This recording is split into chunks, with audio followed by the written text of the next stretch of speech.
करून टाका. त्यांना वर वर जाऊ देऊ नका, त्यांना वाढू देऊ नका, त्यांना पसरू देऊ नका. जिथं जिथं खोटे लोक दिसतील त्यांचा विरोध करण्यासाठी पौलासारखं तुम्ही सुवार्त्याच्या द्वारे प्रभू येशूच्या नावात उभे राहा. आमेन. पुढे वचन क्रमांक 4 आपण त्यामध्ये वाचूया. दुसरे कोरिन्थीकरास पुस्तक याचा 10वा अध्याय आणि वचन क्रमांक 4. तुमच्या युद्धाची शस्त्रे दैहिक नाही,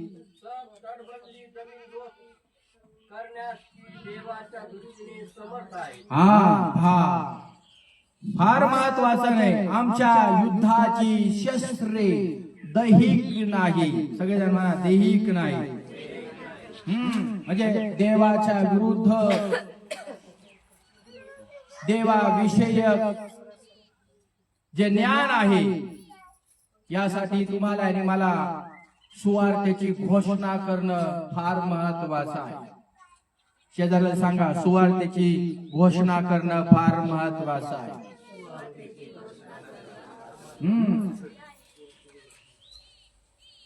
आणि काय सुवार्ता? क्रूस खांबाकडे पाहायची. एकदम इजी. येशू जगात आला, येशू जीवन जगला, येशू तुमच्यासाठी माझ्यासाठी क्रूस खांबावरती गेला. येशूला खाली उतरण्यात आलं, गाडण्यात आलं आणि येशू मरणातून जिवंत झाला आणि येशू पुन्हा परत येणार. आणि त्यामध्ये तुमची साक्ष फार महत्वाची. एकदम साध्या पद्धतीने 2 मिनिटांमध्ये तुम्ही आणि मी ह्या लोकांना सुवार्ता सांगणारे बनलं पाहिजे. आणि या 2 मिनिटाच्या सुवार्त्यामध्ये त्यांच्यामधलं खोटं ज्ञान हे नाश होऊन जाईल आणि खरं ज्ञान त्यांच्यामध्ये प्रवेश करेल. येशू प्रभू की. आणि परमेश्वराच्या वचनामध्ये तुम्हाला आणि मला बघायला मिळतात की आमचे आचार आणि विचार हे देखील देवाला माहित आहे. आमचं खाणं असू द्या, आमचं उठणं असू द्या, आमचं बसणं असू द्या, आमचं चालणं असू द्या, आमचा व्यवहार असू द्या, आमचा व्यवसाय असू द्या, काय देवाला आमच्या जीवनातलं माहित नाही आज. आमेन. आमच्या जीवनात असं काहीच नाही की जे देवाला माहित नाही. पण जे लोक ख्रिस्ताच्या नेहमी अधीन राहतात आणि ख्रिस्तापुढे ते नम्र राहतात, त्या लोकांच्या जीवनात काय परिस्थिती असू द्या किंवा अजून काही XYZ गोष्टी असू द्या, त्या देवाला सगळं काही कळतं. आमेन. त्या प्रभूला सगळं काही कळतं आणि सगळं काही समजणारा देव म्हणजे सर्व ज्ञानी परमेश्वर जो तुमच्या आणि माझ्यामध्ये राहतो. खूप लोकांना वाटतं की पास्टर देवाला माझं कळत नाही, हो देवाला माझं समजत नाही, देव का नाही माझ्या प्रार्थनेचं उत्तर देत. खूप लोक काही काही प्रश्न विचारित असतात. देवाला नाही कळत तर मग कोणाला कळत? तुमचं जीवन, तुमचं घर, तुमचे परिवार देवाला नाही माहिती तर कोणाला माहिती? जगिक बापाचं लक्ष आपल्या परिवाराकडे कदाचित कमी असतं. त्याला आपल्या घरात कुटुंबात काय चालतं कदाचित माहित नसतं. पण स्वर्ग आणि पृथ्वीचा निर्माण करणारा जो देव आहे त्याचे लोक संपूर्ण जगभरामध्ये आहेत. आमेन. संपूर्ण जगभरामध्ये त्याचे लोक आहेत आणि त्याच्या लोकांना तो नाही पाहत तर कोण पाहत? आणि त्या लोकांकडे देवाचं लक्ष नसतं तर कोणाचं लक्ष राहतं? येशू मसीह की. यासाठी देवाच्या लोकांनी ख्रिस्तासमोर लीन आणि नम्र राहणं फार महत्वाचं आणि फार गरजेचं आहे. येशू मसीह की. जगातले लोक तुम्ही आणि मी पाहतो जगातल्या नाश होणाऱ्या गोष्टीकडे आपल्याला ध्यान देतात. जगामध्ये काय चाललेलं आहे तुम्हाला मला सगळ्या जणांना माहित आहे. आणि जे काही तुम्ही आणि मी डोळ्याने आज पाहतो जे काही तुम्हाला आणि मला डोळ्याने दिसतं आणि दिवसांदिवस हे जग मोठं मोठं होत चाललेलं आहे, आकर्षण होत चाललेलं आहे, मनोरंजन होत चाललेलं आहे जग. पण लक्षात ठेवा, तुम्ही आणि ख्रिस्ताच्या अधीन आहे आणि एक दिवस तुमचा आणि माझा प्रभू तुम्हाला आणि मला घेऊन जाण्यासाठी लवकर येणार आहे. आणि हे जगातलं जे दिसतंय ना तुम्हाला आणि मला, सुखाच्या गोष्टी, मनुष्याला वाटत्याच्या सुख आहे, किती सुंदर आहे, रममान होतो मनुष्य, गुंतून जातो मनुष्य, भक्तीला येत नाही, त्याला पवित्र शास्त्र वाचण्यात वेळ नाही, त्याला देवाच्या मंदिरात येण्यासाठी वेळ नाही, रममान होऊन जातो जगामध्ये.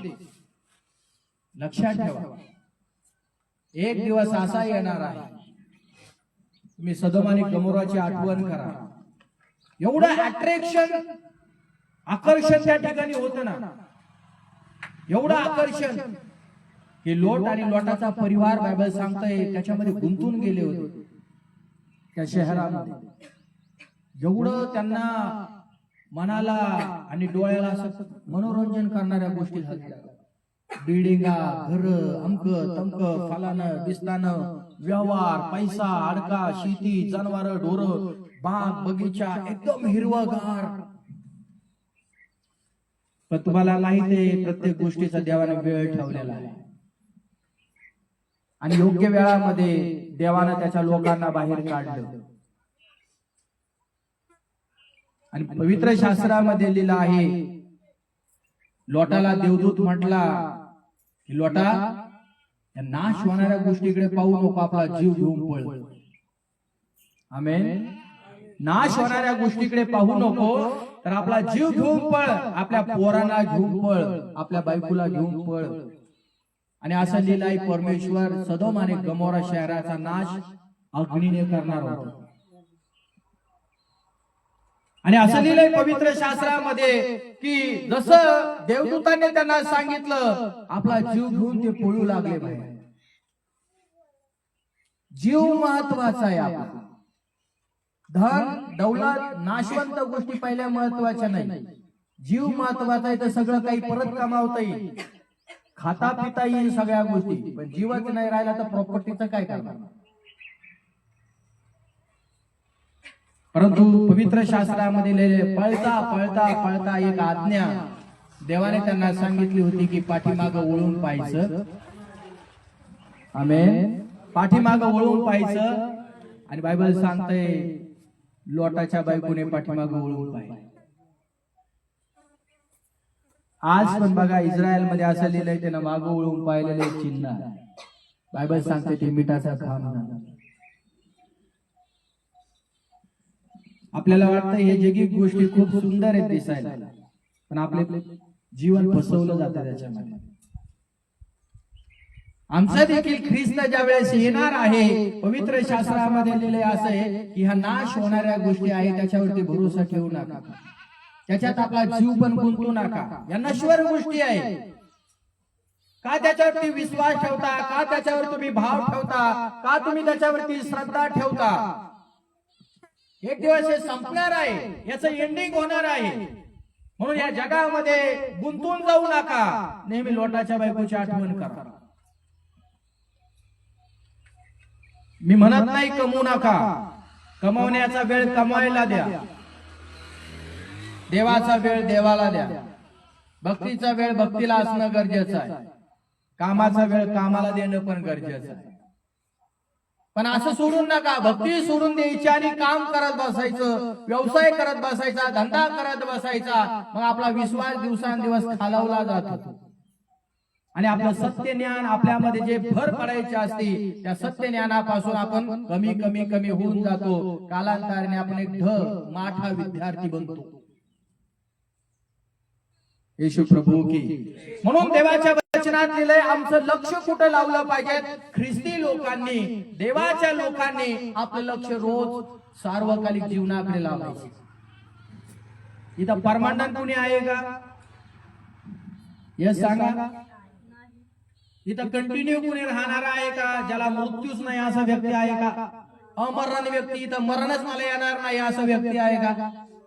एक ना एक दिवस सगळ्या जणांना जायचं बाबा. गॅरंटी नाही, भरोसा नाही तुमचा पण आणि माझा पण. खात्री आहे का? हे देहाचं शरीर, हे मातीचं शरीर, आणि मातीचं शरीर कधी परमेश्वर त्याच्यातला आत्मा काढून घेईन, जीव काढून घेईन, सांगता येणार नाही आम्हाला. ही दुपारची वेळ असेल, संध्याकाळची वेळ असेल, किंवा सकाळची वेळ असेल, किंवा रात्रीची वेळ असेल. आपण सहजासहजी म्हणतो, अरे आता मी त्याला भेटून आलो, आता मी त्याच्या संग बोललो, अरे पण देवाने त्याला उचललं.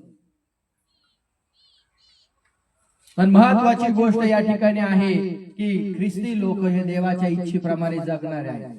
आणि जर देवाच्या इच्छेप्रमाणे आम्ही जीवन जगत आहे, तर या पृथ्वी तलावरती जरी आम्ही राहत असतो, काम धंदा व्यवसाय करत असत, पण आमचं लक्ष सगळं वरती लागलेलं आहे. म्हणाल का आमेन? माझं लक्ष सगळं वर लागलेलं आहे, खाली तुरळक लक्ष आहे. पण एवढ्या सर्व गोष्टीमध्ये जीवन जगत असताना, चालत असताना, खात पित असताना, राहत असताना आमचं लक्ष सदैव आम्ही सार्वकालिक जीवनाकडे लावलेलं आहे. कारण सार्वकालिक जीवनासाठी पेत्र म्हणतो, तुम्हाला आणि मला पाचारण करण्यात आलेलं आहे, तुम्हाला निवड करण्यात आलेली आहे, तुम्हाला जगातून वेगळं करण्यात आलेलं आहे. म्हणून पवित्र शास्त्रामध्ये लिहिलेलं आहे की त्या गोष्टीवरती भरोसा तुम्ही जास्त लावा की मला अनंत काळचं जीवन मिळणार आहे. काही लोक म्हणतात, कोण गेलं तिथं? कुणी पाहिला स्वर्ग? आहे ना, कोण गेलं स्वर्गामध्ये? कोण गेलं स्वर्गामध्ये? कुणी पाहिला स्वर्ग? भरोसा ठेवा, पाऊल म्हणतो. भरोसा ठेवा की परमेश्वर जर तुम्हाला आणि मला बोलत आहे, त्याच्यावर विश्वास ठेवणाऱ्या लोकांना, त्याची आराधना करणाऱ्या लोकांना, त्याची सेवा कार्य करणाऱ्या लोकांना अनंत काळचं जीवन त्याने दिलेलं आहे. देवाने आपल्या पुत्राला येशूला जगात दिलंय. अनंत काळचं जीवन तुम्हाला आणि मला मिळावं, तुम्हाला आणि मला गरज होती त्याची. नाही तर आम्ही सगळे लोक नरकात गेलो असतो. एक पण स्वर्गात जाण्याच्या पात्रतेचा लायकीचा नव्हता, मी पण आणि जगामधला कुठलाही मनुष्य. पण त्याने आपला पुत्र दिलाय, येशू ख्रिस्ताला दिलाय त्याने, अशासाठी की मृत्यूच्या नंतर तुम्हाला आणि मला अनंत काळचं जीवन मिळावं. पण या पृथ्वी तलावरती राहत असताना आपला भरोसा रोज असला पाहिजे, मला स्वर्गात जायचं एक दिवस, मी स्वर्गाचा वारीसदार आहे, स्वर्गासाठी देवाने माझी निवड केलेली आहे, मी स्वर्गामध्ये प्रभू बरोबर राहणार आहे, स्वर्गात माझ्यासाठी आनंद आहे, स्वर्गात माझ्यासाठी सुख आहे, स्वर्गात माझ्यासाठी शांती आहे, स्वर्गात माझ्यासाठी दुःख नाही, त्रास नाही, व्याधी नाही, वेदना नाही. रोज त्याच्यावरती भाव ठेवला पाहिजे, मी स्वर्गातला व्यक्ती आहे. पृथ्वीवर थोडे दिवस माझे आहे, परमानंट मी नाही, पण माझी आशा तिथं आहे. हम यीशु के संग एक दिन स्वर्ग जाएंगे, हम यीशु के संग एक स्वर्ग जाएंगे, पिता को देखेंगे, धन्य हो जाएंगे, पिता को देखेंगे, धन्य हो जाएंगे, धन्य हो जाएंगे. एक दिवस इथं जे आम्हाला मिळत नाही ना, ते तिथे मिळणार आहे. पण रोज ते आश्चर्य जागा, मी येशू ख्रिस्ताकडे कशासाठी येत आहे, काय मिळवायचंय मला येशू ख्रिस्ताकडे आल्यानंतर, काय मला हवाय येशू ख्रिस्ताकडे आल्यानंतर, मी कशासाठी इथे येतो. उद्देश आणि हेतू हाच स्पष्ट की मला मृत्यूच्या नंतर देवाच्या जवळ जायचं. आणि रोज आपली आठवण करा, मी देवाच्या घरात जाणार, कधीच विसरू नका. शेजारी पाजारी लोक, विरोधी लोक बोलत असतात, कशाचा स्वर्ग कशाचा नरक. हे चालू असतं, पिढ्यान पिढ्या आलं, पिढ्यान पिढ्या आलं, पिढ्यान पिढ्या आलं. बाबा हे काही खरं नाहीये. तो बोलतो म्हणून तू बोलतो का? त्याला म्हणा थांब, माझा पवित्र शास्त्रावरती विश्वास आहे. कारण पवित्र शास्त्राचा देव कधीच खोटं बोलत नाही. आणि आपलं लक्ष विचलित करण्याचं काम हे लोक करत असतात. आणि अशाही परिस्थितीमध्ये आपलं ध्यान, आपलं लक्ष आपण देवाकडे लावणं फार महत्वाचं आणि फार गरजेचं आहे. आमेन. आत्म्याद्वारे आपल्या मनाला कंट्रोल करायचं शिका, नियंत्रणात करायला शिका. तुमच्या आणि माझ्यामध्ये काय आहे? देवाचा आत्मा आहे. आणि हे आठवा की तुम्ही आणि येशू ख्रिस्तामध्ये आल्या कारणास्तव देवानं तुम्हाला आणि मला शांती दिली आहे. किती लोक शांतीला अनुभवतात आज आपल्या जीवनात? तुम्ही आणि असेच येऊन बसतो का इकडं? का कुणी पैसे दिलेत म्हणून येऊन बसतोय? काही जगात हे चालतं ना, चर्चला जातात म्हणून त्याला पैसे मिळतात, बंगला मिळतो, गाड्या मिळतात, सोने चांदी मिळतं. जगामध्ये हे चालतं ना, मीडियावरती सगळं हे चालतं, पेपरवरती खबर आल्या. आता धर्मांतराचा कायदा झाला, जे काही केलंय त्यांनी ती फाईल, सगळे जगातले लोक, मोठे मोठे लोक, पंतप्रधान लोक पुढे आले त्या फाईल मध्ये. 12-12, 14-14 वर्षाच्या लेकरांबरोबर त्यांना कापून त्यांच्यावरती बलात्कार करून त्यांचे मटण खातात. एका स्त्री पत्रकार स्त्रीने त्यांची सगळी पोल खोलून टाकली. पेपरला, न्यूजला, बातम्याला सगळीकडे तेच आले, सगळीकडे तेच आले. मोठे मोठे लोक, करोडपती लोक, अब्जपती लोक. आणि बालकाची हत्या केली त्यांनी. कितीतरी बालक, छोटे छोटे लेकर, त्यांच्यावरती बलात्कार करायचे आणि त्यांना कापून त्याचा मांस ते खातात. बायबलच्या वचनामध्ये या गोष्टी लिहिल्या. आणि एका पत्रकार स्त्रीने त्यांचे सगळे पोल खोलले आणि त्याच्यावर लोकांचं लक्ष जाऊ नये, हा देश पेटू नये, हा देश या सरकारला उलथ पालथ करू नये, त्यांना मारू हाणू नये, म्हणून या लोकांनी काय केलं? धर्मांतराचा कायदा पुढे आणला. जो कोणी धर्मांतर करायला लागेल त्याला शिक्षा होणार. किती वर्षाची सांगितली? 7 वर्षाची शिक्षा. धर्मांतर जर तुम्ही केलं तर त्यांना 7 वर्षाची शिक्षा आणि जवळपास 50 लाख रुपये दंड. कशासाठी हे केलं? ही फाईल दाखवण्यासाठी, हे चेहरे पुढे येऊ नये म्हणून, लोकांनी गोंधळ करू नये, लोकांनी मारामाऱ्या करू नये, लोकांनी हा देश पिटू नये, त्याच्या पाठीमाग हत्यार घेऊ नये, लागू नये, म्हणून हा धर्मांतराचा कायदा त्यांनी पास केला. काय म्हणत असाल त्या छोट्या छोट्या लेकरांचा जीव विचार करा. येशू प्रभू की. म्हणून तुमच्या आणि माझ्यामध्ये सैतानी आत्मा नाहीये, आपल्यामध्ये देवाचा आत्मा आहे. हालेलुया. आणि आमच्या मनावरती देवाचा आत्मा आम्हाला कंट्रोल करणारा आहे. आपल्याला काय जीवन जगायचं, कसं जीवन जगायचं, कसं वागायचं, कसं बोलायचं, कसं राहायचं, देवाचा आत्मा आम्हाला शिकवतो. आणि रोज तुम्ही आणि देवाच्या आत्म्यावरती अवलंबून राहा, की रोज म्हणा, देवाच्या आत्म्या मला मदत कर, देवाच्या आत्म्या मला सहाय्य कर. हालेलुया. देवाचा आत्मा तुम्हाला आणि मला सहाय्य करतो. देवाचा आत्मा तुम्हाला आणि मला देवाच्या लोकांना मदत करतो. आमेन. पुढे जाऊया. एक वचन आपण रोमकराचं पुस्तक याचा 8वा अध्याय वचन क्रमांक 6 काय लिहिलं आपण वाचू. रोमकराचं पुस्तक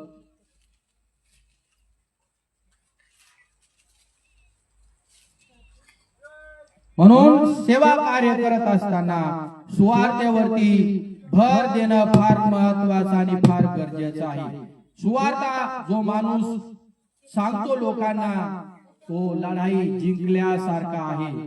कारण जो सुवार्ता सांगतो त्या लोकांचा विजय हा निश्चित आहे. रोमकराचं पुस्तक याचा 8वा अध्याय आणि वचन क्रमांक 6 आपण वाचूया. कारण देह स्वभावाचे चिंतन हे मरण आहे, परंतु हे आत्म्याचे चिंतन हे जीवन व शांती आहे. म्हणा सगळेजण आमेन. ना देह स्वभावाचे चिंतन काय फार महत्वाची गोष्ट तुम्ही आणि ह्या देवाच्या वचनामधून ऐकत आहोत, वचनामधून वाचत आहोत. आमेन. आमचे डोळे आणि आमचे कान हे फार महत्वाचं आहे. डोळ्याच्या द्वारे आम्हा सगळ्या जणांना माहित आहे की काय आपण पाहतो आणि काय आपण पाहत नाही. हे डोळे आहेत, देवाने तुम्हाला आणि मला दिलेले आहेत. आणि या डोळ्याच्या द्वारे जवळपास चांगला माणूस कमी पाहतो आणि वाईट माणूस जास्त पाहत असतो. बरोबर आहे का? चांगला माणूस कमी पाहतो आणि वाईट माणूस काय करतो? जास्त पाहतो. आणि ह्या देह स्वभावाला कंट्रोल करण्यासाठी, थांबवण्यासाठी देवाने तुम्हाला आणि मला देवाचा आत्मा दिलेला आहे. आमेन. आणि म्हणून हे डोळे जे वाईट पाहतात, या डोळ्याकडे लक्ष देणं तुम्हाला आणि मला फार महत्वाचं आहे. 2 दरवाजे पवित्र शास्त्रामध्ये लिहिलेले आहेत की पाप येथे प्रवेश करतं. म्हणा, पाप येथे प्रवेश करतं. कान आणि डोळे. म्हणा, कान आणि डोळे. कान आणि डोळ्याच्या द्वारे काय करतं? पाप माणसाच्या जीवनामध्ये प्रवेश करत असत. लक्षात ठेवा. कारण कानाने मनुष्य ऐकत असतो, सगळं चांगलं ऐकत नाही, पण वाईट गोष्टी जास्त माणसाला ऐकायला येतात. वाईट गोष्टी माणसाला जास्त ऐकायला येतात आणि वाईट गोष्टी मनुष्य जास्त कॅप्चर करत असतो, जास्त घेत असतो. दुसरी गोष्ट, डोळ्याने तुम्ही आम्ही जरी पाहिलं तर मनुष्य चांगलं कमी पाहतो, परंतु वाईट मनुष्य जास्त पाहत असतो. म्हणून पवित्र शास्त्रामध्ये लिहिलं आहे या 2 गोष्टींच्या द्वारे पाप माणसाच्या जीवनामध्ये जास्त प्रवेश करतं आणि देवाच्या विरुद्ध वागण्यासाठी, परमेश्वराच्या विरुद्ध वागण्यासाठी, भगवंताच्या विरुद्ध वागण्यासाठी आम्हाला ते तयार करत असतात. आणि यामधून परमेश्वराच्या वचनात लिहिलेलं आहे देहाच्या द्वारे वासना तयार होती, डोळ्याच्या द्वारे देखील वासना तयार होती. आणि पवित्र शास्त्रामध्ये लिहिलं आहे आपण धार्मिक जीवन जगण्याच्या ऐवजी आपण वाईट जीवन जगण्यास जास्त लक्ष देणारे लोक होतो. म्हणून आम्हाला आत्म्याची गरज आहे, आम्हाला देवाच्या सामर्थ्याची गरज आहे, आम्हाला देवाच्या शक्तीची गरज आहे की आम्ही धार्मिक जीवन जगलो पाहिजे, आम्ही पवित्र जीवन जगलो पाहिजे, आम्ही देवाच्या विरुद्ध वागलो नाही पाहिजे. आमेन. पवित्र शास्त्रामध्ये लिहिलं आहे अधार्मिक मनुष्य आणि धार्मिक मनुष्य, देवाची सेवा कार्य करणाऱ्या मनुष्य आणि देवाच्या विरुद्ध वागणारा मनुष्य, या दोघांमध्ये हा भेद आहे, या दोघांमध्ये हा फरक आहे.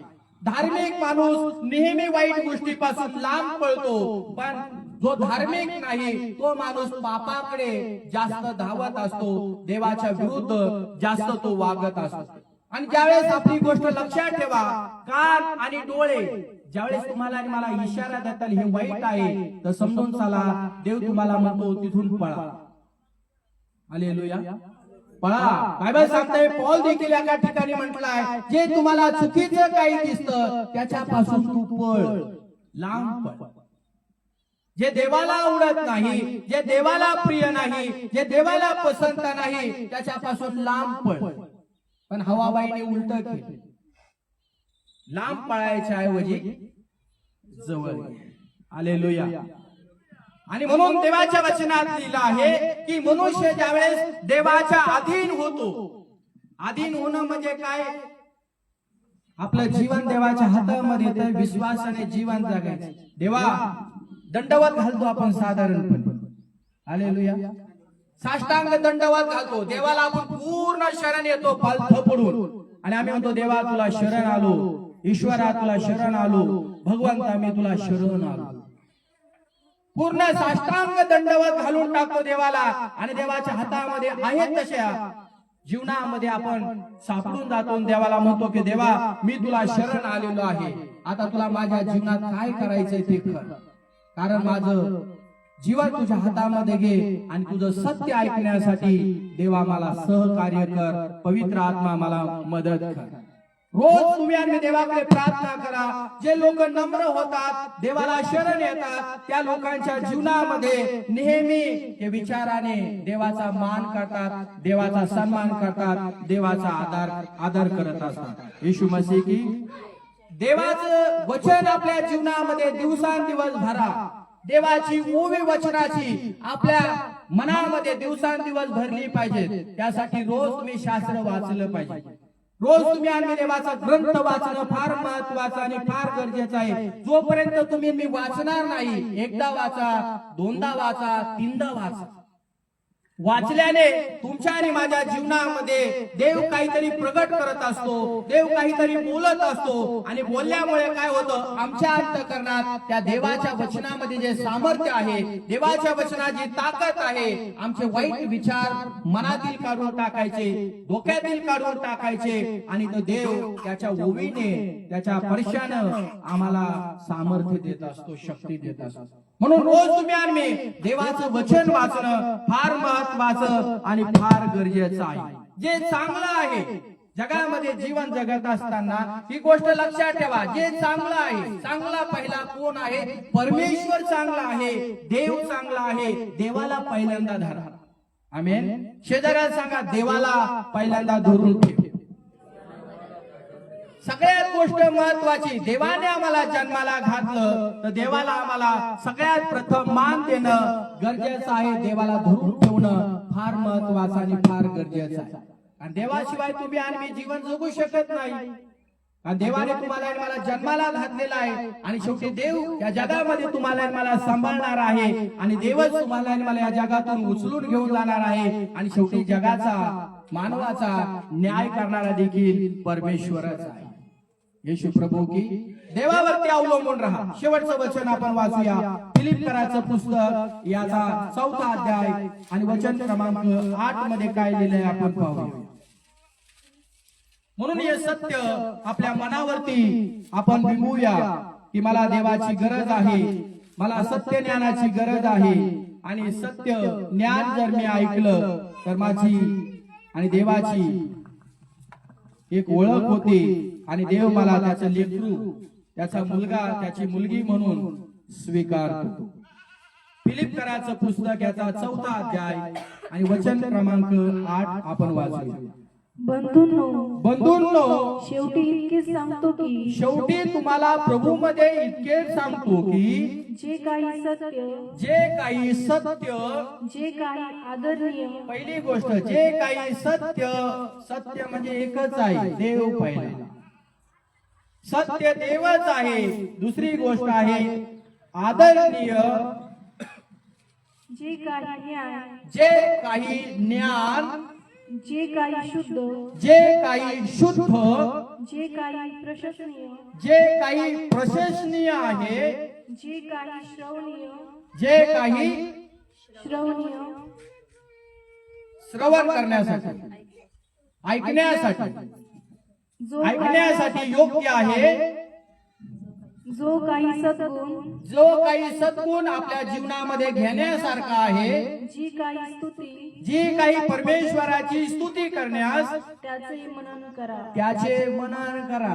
पुष्कळ पॉइंट या ठिकाणी दिलेले आहे. तर या वचनामध्ये तुम्हाला आणि मला शिकायला मिळतं, चांगलं ते धरून ठेवा. काय ठेवा? चांगलं ते धरून ठेवा. याच्यात पुष्कळ पॉइंट आहे, पुष्कळ मुद्दे. तुम्ही घरी जाऊन त्याच्यावरती विचार करा आणि जे चांगलं आहे आपल्या जीवनात त्याचा स्वीकार करा. हालेलुया. बोला सगळे हालेलुया. चांगला त्याचा स्वीकार करा, जे आदरणीय आहे त्याचा स्वीकार करा, जे ज्ञान आहे त्याचा स्वीकार करा, ज्याची स्तुती करायची त्याचा स्वीकार करा. जे तुम्हाला आणि मला चांगलं वाटतं आपल्या मनासाठी, आपल्या अंतःकरणासाठी, आपल्या जीवनासाठी, त्याच्या पाठीमागे देवाच्या लोकांना चालत राहा. आणि हे सत्य पृथ्वी तलावरती तुम्हाला आणि मला ठेवायचंय. आणि हा प्रवास संपल्यानंतर देवाच्या वचनात लिहिलेलं आहे, हे सत्य आमच्या जीवनात दाबून ठेवल्यामुळे काय होणार, तर्क वितर्क करणारे, देवाविषयी शंका घेणारे, डाऊट घेणारे, अतिज्ञानी लोक, अतिशहाणी लोक जे असतात, परमेश्वराच्या वचनात लिहिलेलं आहे खोटे लोक असतात. तुमच्या आणि माझ्या जे चांगलं तुम्ही आणि मी धरून ठेवलेलं आहे त्याच्यामध्ये सामर्थ्य असतं. आणि अशा लोकांना म्हणजे फॉल्स लोकांना, चुकीच्या लोकांना, देवाच्या विरुद्ध वागणाऱ्या लोकांना, देवाविषयी शंका घेणाऱ्या लोकांना तुमच्यातलं आणि माझ्यातलं जे चांगलं तुम्ही आणि मी धरून ठेवलेलं आहे ते तुम्ही आणि त्या लोकांना सांगितल्यानंतर त्यांचे गुडघे येशू पुढे टेकले जातात आणि ते कबूल करतात, येशू देव आहे, येशू प्रभू आहे. आमेन.